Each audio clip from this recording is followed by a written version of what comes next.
A very common thing for a lot of new homeowners to do is to get so caught up in closing the transaction that you may neglect to fully understand your home insurance policy and how it protects your asset or your investment.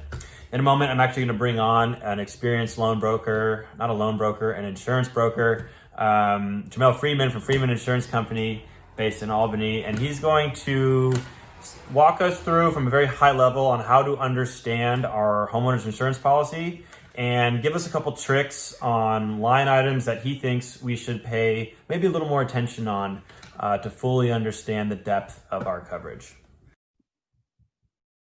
All right, everybody. I am here with a longtime friend of mine, Jamel Freeman, with Freeman Insurance Company, based in Albany, California. Jamel is an insurance broker with his family-owned business. I think Anthony the founder of Freeman Insurance Company. Yeah, we started our independent practice in '06, and he's been in business since the '80s. So, and in addition to providing, home, business, and auto insurance, I've personally known Jamel since we were in probably elementary school. Your dad has coached our baseball teams, our football teams. Maybe, I don't think he coached basketball. Were we ever on the basketball team together? I don't think so. we couldn't jump high enough and shoot well enough to make the hoop team, but yeah. But we were on all the other teams and on the all-star team. So Jamel, thank you for being here. And honestly, if you want to give us, in your own words, a brief introduction about yourself before we jump in, go right ahead. Well, I'm Jamel Freeman. I've been licensed for 10 years. I have an independent broker business. We sell all lines of insurance. We're going to be talking about homeowners insurance today, but we also sell group benefits, so group medical, dental, life, as well as a lot of other business insurance lines like workers' compensation and liability for your business. So when people in our community have questions in regards to insurance, we're here for you. So thank you. And before we get started, I just want to apologize. There's a remodel going in my unit next door. I'm remodeling the bathroom. So if you hear any loud noises or bangs, that's it. I'm stuck in my house, so we're going to have to deal with it for the duration of this. But anyway, let's get started. So Jamel, I think a lot of people may have some basic misunderstandings about what the common homeowners insurance policy actually covers. And I'm hoping that you can just give us a brief overview as to what is a basic homeowners insurance policy and why doesn't it include certain things like earthquake or fire? Okay. Well, a basic home policy would include fire insurance coverage, water damage coverage, and then things like theft, lightning, an airplane falling from the sky, those types of standard property damage coverage lines. It also will include liability coverage. So if someone slips and falls while delivering mail to your house or while you're having a party, or if you are off premises and you get into some sort of altercation with someone, personal liability also provides you with liability protection for someone suing you. So a homeowner's policy includes both forms. It's really a package of liability and property. It does not include earthquake coverage, and it does not include groundwater seepage or flood coverage. You would need a separate policy to cover for those risks. So quick question then, because what am I hearing about, because of all these PG&E brush fires or homes in the Oakland Hills, why am I hearing that there may be some separate, policies for those that aren't covered in your standard policy? Or is that more of an issue of an insurer doesn't want to insure in those areas because of the increased risk of fire? That's more the issue that I think clients are facing, are new homeowners moving into those areas. Yeah. Grandfathered policies, so folks that have had policies that they've retained for years and years in those areas aren't finding any issues with claims on their policies. Or getting good rates on their policies. But the folks that are moving into those areas that have experienced fires like above Highway 24 in Oakland, those areas are more difficult to cover because insurance companies don't want to pick up risks knowing that there's a brush hazard in those areas. A small fire can spread to the entire area, and that would impact their bottom line. So if you do get a good rate from a good company, admitted company that pays taxes in California, you'd probably want to keep that policy rather than switch it around every so often, because it would be difficult to replace. Okay. So speaking, if we're going to dive in just a little bit more into the specifics of an individual's policy, you're looking at these things every day. I know that a lot of homeowners, including myself, admittedly, probably don't look closely enough at what our policy actually covers. So I'm hoping that if you can just share a couple tips in your opinion of, line items that a policyholder needs to be looking at on an annual basis. And what are certain things that they need to keep in mind when renewing their policy? Right. Well, the main keys to a policy, and it'll always break down the line items. So the main keys is just make sure you have enough coverage for your dwelling, the main structure outside. I would say that you would want to have something in the Bay Area that's covered at around at least $225 a square foot to $600 a square foot, depending on the area. Now, is that for rebuild or? For rebuild, because if you talk to 3 general contractors, I'd ask any homeowner to talk to 3 general contractors that they know and take the average cost that they would charge for a ground up remodel or rebuild and use that as their estimate for coverage. And I would base it on that rather than my opinion. But the contractors that we work with, they're charging anywhere from $250 to $600 a square foot to build a house from ground up. So I would think you would want to have your home insured at that amount. I didn't catch the second part of your question. Well, what else? So one thing that all policyholders should know about their policy is how much is the rebuild amount if they have to do a full rebuild for whatever disaster that strikes. That's thing number one. Now, what were you saying earlier about, making a claim and how that might adversely affect your insurance history if you ever wanted to switch providers, for example?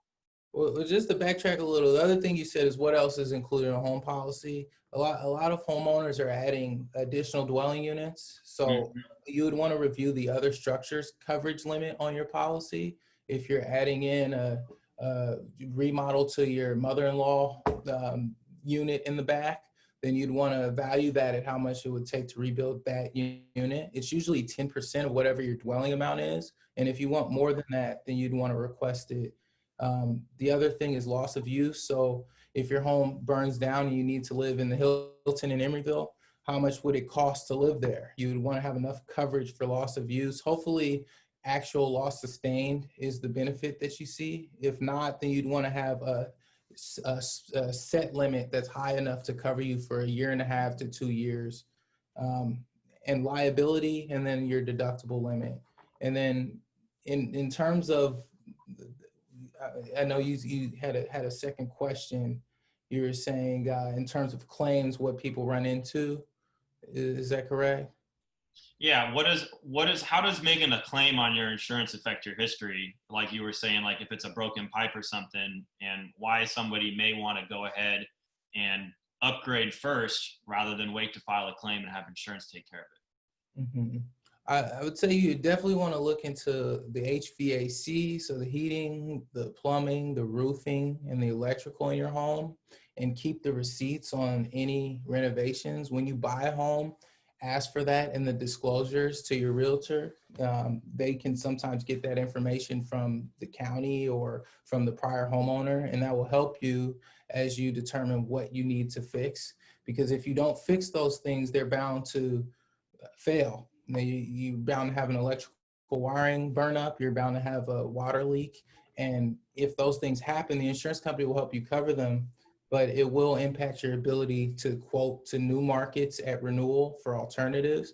And it will also cause your rate to go up at renewal because they don't want to pay out on claims ultimately. Insurance companies will pay out on a maximum of 2 claims in 3 years for the same type of claim, water damage, fire. And if there's 2, then it shows that that homeowner is more likely to have a claim, and all the carriers share information. So it'll be really difficult for you to find an option outside of the company you already have who will likely increase your rate because they just paid out on those damages. Yeah.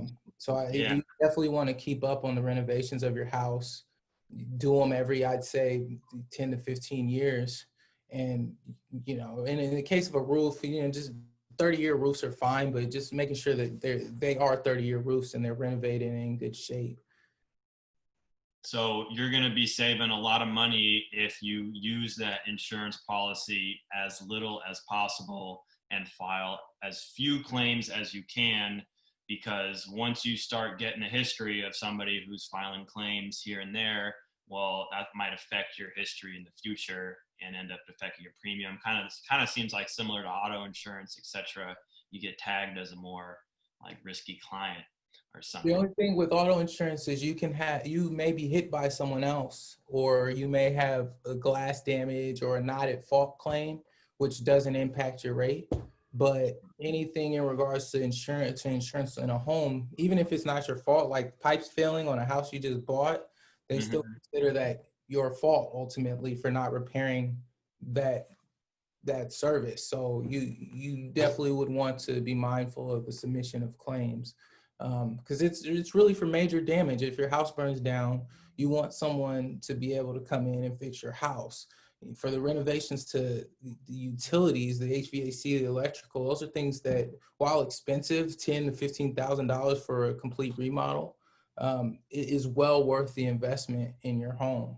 You know, and they want prudent homeowners, not necessarily homeowners that are using insurance as their main funding source for remodeling their house. Okay.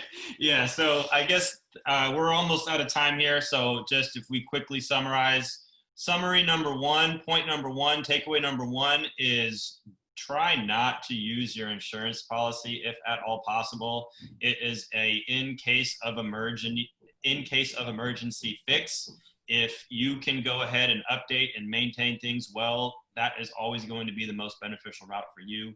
And tip number two is always know the most current rebuild cost of your home in case of total disaster, because the last thing anybody wants to do is get caught in a major disaster, have their home destroyed, and only be reimbursed a portion of what the full rebuild cost is going to be, because then you're probably going to be forced to just take that money and sell the lot, because you're not even going to be able to rebuild on that thing. So exactly. And tip three, real quick, is just take a video camera and video camera around your house, so that if a claim happens, you have an idea of all of your items that are in there. You could keep it in a bank vault, you can keep it in your car, but just keep that memory so you always know if you have to deal with a claim adjuster, what you need to get reimbursed for.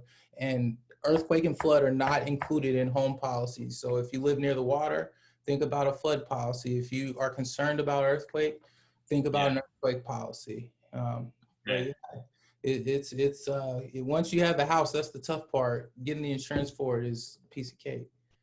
Well, I think you just inspired me. I'm going to go take some videos of my TV and my speakers right now in case anything ever bad happens to my place. So thank you, Jamel. I really appreciate you coming on today, and I hope to do this again with you soon. I love you, man. Best realtor in town. Give him a call. All right. See ya. All right. Hold on.